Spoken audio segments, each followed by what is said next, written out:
Welcome to the Fitness News Show with me, Chris Bradley. Let's get stuck into another week of fitness news, another week of shenanigans, another week of what's making the news in the fitness space. So the last episode went down pretty well. A lot of people chatting about GLP-1s, hopefully a few wake-up calls for a lot of the coaches and business owners who have been chatting about GLP-1s. That won't be the last we talk about it, trust me. There's a lot to talk about when it comes to that subject. It's not just going to be a one episode and done. So I'm actually going to talk about another fat burner today. But let's get into some other stuff. So I've got some good stuff to chat about. I'm going to chat about some viral workout plans that people are trying. I'm going to talk about the King Kong drug, apparently. And I'm also going to talk about the lazy girl movement. The lazy girl movement and Scandal Watch, quadrobics, all fours training. Not sure what that is, but we'll get stuck into it. So first things first, we have the 12, 3, 30 plus the 666 walking routine. You ever heard of it? This is an incline walking and TikTok trend that has been labelled as miracle fat burners. That's what they're labelling this. These walking things are. So in the New York Post, let's open this up. TikTok's viral 666 walking routine burns fat without the grueling workouts, would you believe? It's plastered all over the New York Post. So the latest in a long string of TikTok exercise variations has people swearing by the 666 routine.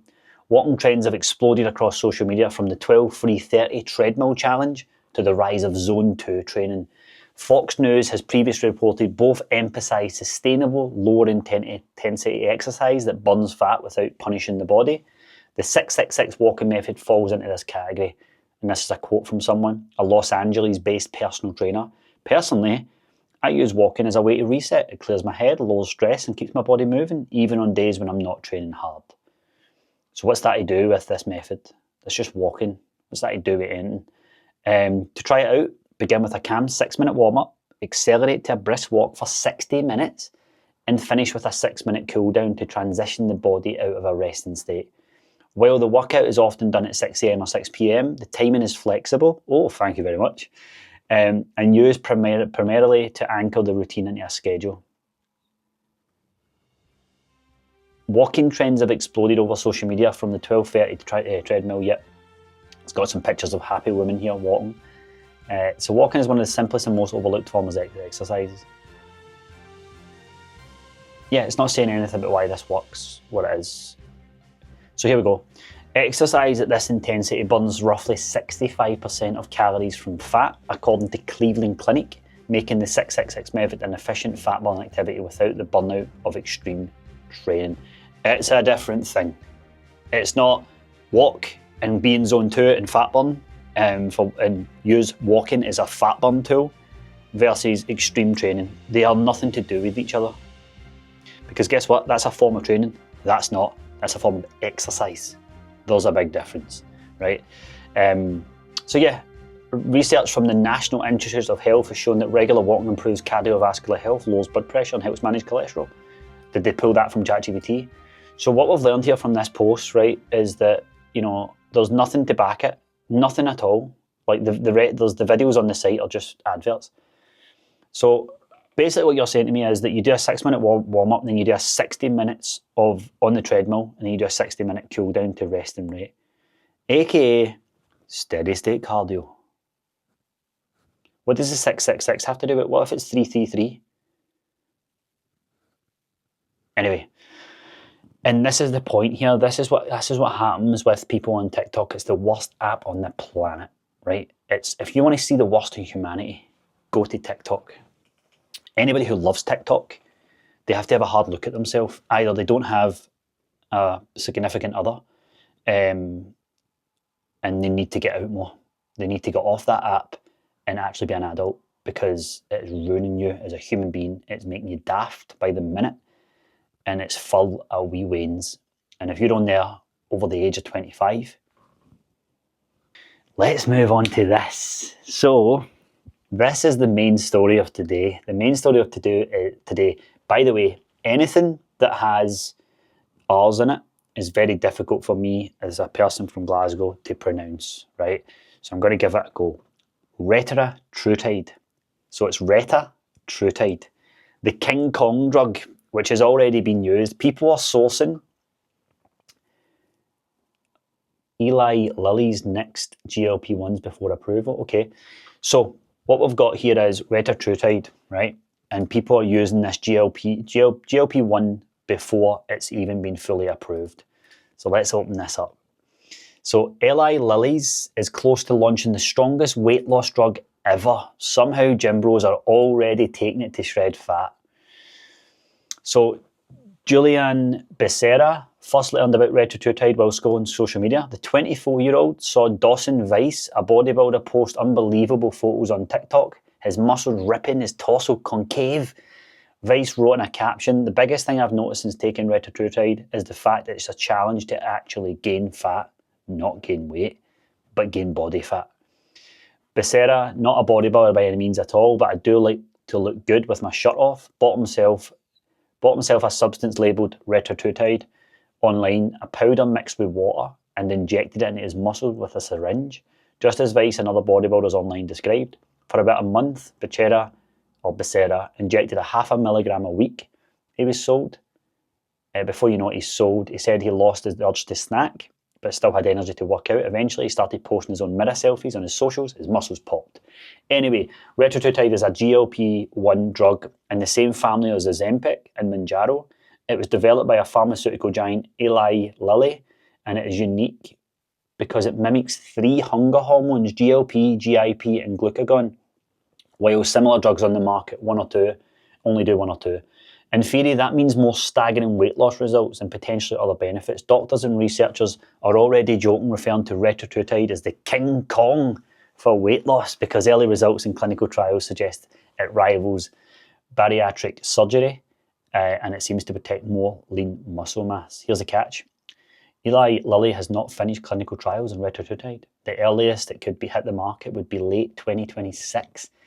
Though it's more likely to drop in 2027. It's widely regarded as a crucial piece in the strategy that Eli Lilly uses for taking the lion's share of the world's $100 billion weight loss drug industry. Who the hell is Eli Lilly? Retatrutide is a triple hormone receptor agonist, meaning it simultaneously activates 3 key metabolic pathways. GLP-1 enhances insulin secretion, suppresses appetite, and slows gastric emptying. Second, hormone receptor stimulates insulin release post-meal.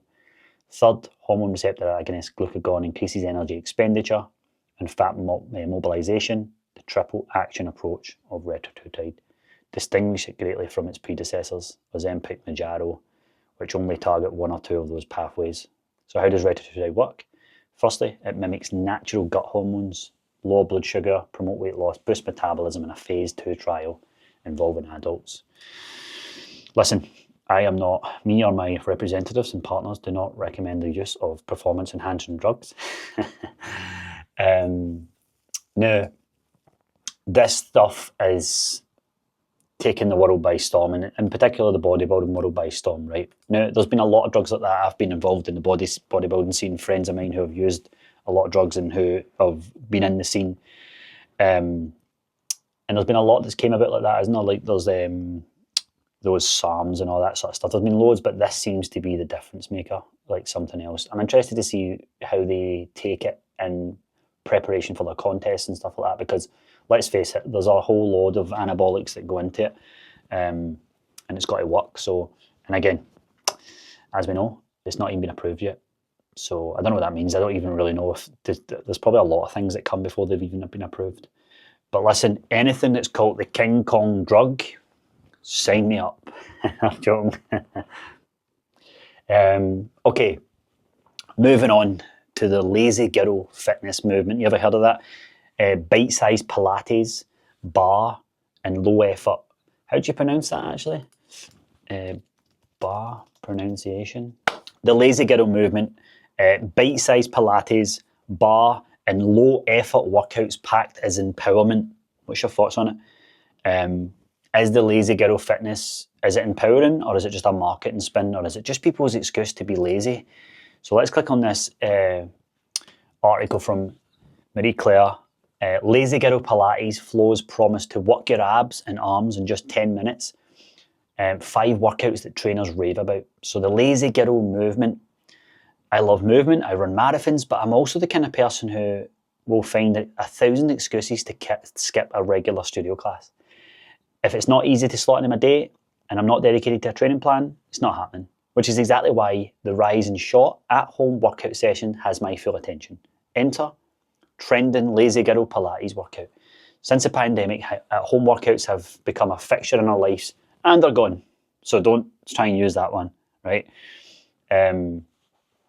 No, listen, this doesn't mean to say that, home workouts only good for certain people. But the lazy girl, think about just using that word, like, come on. More than ever, clients are juggling demanding work schedules, family commitments and social lives, and want routines they can do in small pockets of time without commuting to a gym or needing equipment. I get all that, right? Micro workouts. I get all that, right? I get these micro workouts, but just manage your expectations. It's the same as people who think walking is going to magically get them where they need to get to. Walking is it's not, honestly, it's a small tool. It's like the teeniest wee Allen key that you get from IKEA. Walking's not amazing. Like, it's okay.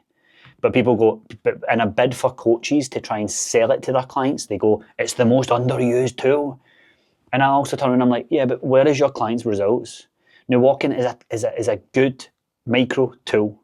Because, listen, this is why the reason I'm saying this, right? I coached for a long time. And as soon as you give people a fitness inch, they take a mile, right? There was a phase there where coaches were literally selling walking as the best thing ever. It's like, no, it's no. Walking is like fucking minimal, right? Yes, there's no skill involved. Yes, you can just include it. But it is not going to get you to these long-term goals that you want. It has to be a habit that you put in place. But there's a lot of people saying that walking is just so good for you. Bullshit, right? Anyway, so when we say that about walking and then we say this about 10-minute Pilates, like, you're literally doing fuck all working out. You're not doing a lot. And look, there'll be a voice in my ear saying, yeah, but it's better than nothing. Yeah, but is that you? Are you a better than nothing person? Like, come on. Like, is that you? So, again, do you know what? Like, before, at the risk of this turning into some sort of like, gender thing here, right? Why? One of the things that I hate when people like label women's stuff, lazy girl, we're girls, I'm just a girl. Like, one minute you want people to like respect you and say other stuff about, gender equality and stuff like that, and this isn't what this is about, right? But for me, why would you want to group yourself in a gender? Like, why would you want to say I'm that and then, that's what all of these are like? You're literally removing your individuality. So I just don't get it. And these are little things that happens with this, like lazy girl Pilates and all this kind of stuff. It's like this association.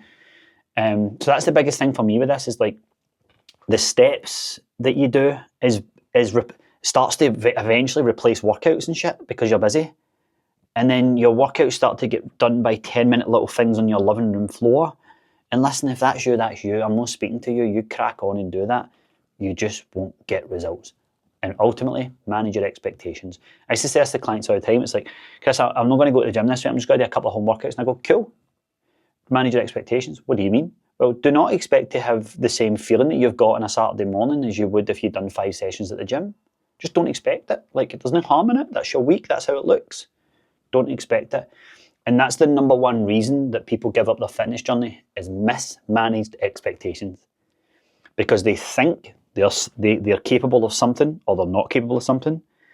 And they think the outcome, because of social media and because of unrealistic expectations and people lying and being misguided, they think the outcome is different from what it is. Or they underestimate how long it takes to get there, right? So if I was to condense the reason people fail in a fitness journey into one sentence, it's mismanaged expectations. All of these historically bad fad diets has come down to the way they've presented the expectation to the user in the market. And so whenever someone's received the thing, they've had mismanaged expectations from it, therefore disappointment, therefore falling off the rails. And that's what it is. And these are the other things like that. So like, look, listen, I'm reading this 10-minute Pilates thing. Happy days, cool, right? No, great, that sounds good for you. Like, if you're busy this week, go for it. Yeah, but Chris, like, But what results will I get from it? Well, high impact workouts for low effort gals. Like, this is the subheadline. High impact workouts for low effort gals. We've got you covered. High impact? Lying on the floor with a mat? What do you mean? So again, you see that there. It's like, it's a buzzword title. It's like high impact. Ooh. And so any coach worth their salt will tell you, look, and do it. It makes you happy. And this is the thing about the modern world now. It's always like, just, yeah, if it makes you happy, do it. I love an old-fashioned coach that just says, look, do it, but your goal says this, so we need steps 3, 4, 5 to get done as well, but is that cool? AKA real management of expectations. So lazy girl Pilates is dealt with. And then I'm going to be very quick with this because it's quadrobics, which is animal-style workouts, are gaining cult attention. What? So I'm on the YouTube explainer here, and it's saying health and fitness trends for the new year. This was 7 months ago. Let me listen a little bit here. It's not showing me any clips of it, but I think it's talking about just like all fours workouts, like animal type workouts. I've got a client and a mate of mine who does like zoo workouts and anchor and stuff like that, which is very much very, very, very like one of the leading types of body weight training in the world. But I got this from the brief here, and it's like, if you're training like a dog, don't be shocked when you end up in the vet's office because like the scandal watch was there. Anyway, to summarise and to end, I'm going to summarise on the King Kong drug. I don't know why that makes me laugh. I just find it funny. The King Kong drug is Retatrutide, right? The lazy girl fitness movement. Listen, who am I? I'm a guy, right? To tell women who are watching what to do. Lazy girl? I'm sorry. Every one of the clients that I trained, did they get lazy at times? We all do, we're human beings. But when I introduced them to the deadlift platform or a back squat or a pull-up assisted and then pull-up body weight, fucking they were not want to be recognised as a lazy girl. That's all I'm saying. So I want to finish on, while we're on the topic of this girly shit. Now listen, I'm 35, so I think I'm just getting a bit older and I'm getting a bit fed up and worn down by trends. I'll tell you something a few years back, right? 2 years ago, I made a note, right? I finished the year and I was like, man, I hate bandwagons, I hate sheep, I hate people who jump on trends, right? And what I did is I made a note on my phone and I was like, right, this year I'm going to document every trend and bandwagon that people jump on. And at the end of the year next year, I'm going to present it and I'm going to go, did you jump on any of these bandwagons? Remember them? And they're all forgettable. But you will remember in terms of like, but you'll be so like, and I wanted to show my audience, like, look at this shit you're wasting your time on every year. And it doesn't even last. Like, think about it. Like, if you were to think about some bandwagons from this year, what would you remember? You'd be like, Huck 2 Girl, right? And then there'd be a couple of other things. But if I was to show you certain memes and stuff, like this Jet 2 fucking pish that everybody's got in their video, people will forget that like in 6 months' time, and because they hear that the Jet 2 ads and stuff like that, that's fine. But my point is, like, you've probably done videos on it. I've seen people do like the Taylor Swift kissing her husband and stuff as a post on their feed. Think about this, like. Anyway, that's a micro thing, because I know that if you know about all that, then you're in line with viral topics, which then means you're also getting distracted, which means you spend too much time on social media, knock-on effect. Anyway, but I want to ask the question. When someone started the word girly, who was it? Who is it? Think about it. If you use it, where did you first see it? Ask yourself this. Listen, you do what you want in life, right? I just want to ask you who started it. I'm not going to do it. Because it wasn't about, nobody spoke about it like that, and now everybody's copying it. And I just want whoever's watching this and taking the time and giving me that attention, which I appreciate, to stop copying people. And then winter arc, I'm on my winter arc, aka I've just started a diet. Now listen, could be because I'm 35 and I'm fed up with the trends, but I often find a correlation between people who copy trends and copy bandwagons. I find a direct correlation between their mental health eventually. Now that sounds a bit severe, but the ones who jump on a lot of bandwagons and copy everybody, copy every fitness trend, copy every way of posting content, copy every word and viral thing that goes on, I notice a direct correlation with their business performance and who they are as individuals and their overall mental capacity to grow in their personal development, because they just have so much time consumed by all this shit and the noise of the world. So my message here is, yeah, we're having a laugh about Gurley and Winter Arc and stuff. The day you put the blinkers on, and again, I'm saying this to a place, I've been 35 and I've been in the industry 10 years. The day you put the blinkers on is the day you'll realise, fuck. That's why I was feeling this way, because I was in there and you never, and some of the stuff's not tangible, but when you remove it for your life, you start to go, oh, why do I feel better? It's like, yeah, because you were doing all this shit that was draining you and it was in your subconscious mind. So, anyway, that got deep at the end. Retatrutide. I'm kidding, man. So, that's it. Hope you enjoyed this episode of the Fitness News Show. I'd love to ask you, who's watched this, in the comments, what would you like me to talk about next? Anything that you find annoying, anything you love, anything you're unsure of, anything you want my opinion on, drop it in the comments. I'd love to bring it up. I'll put it in the notes and I'll talk about it. Anyway, thanks again for your attention. Speak soon.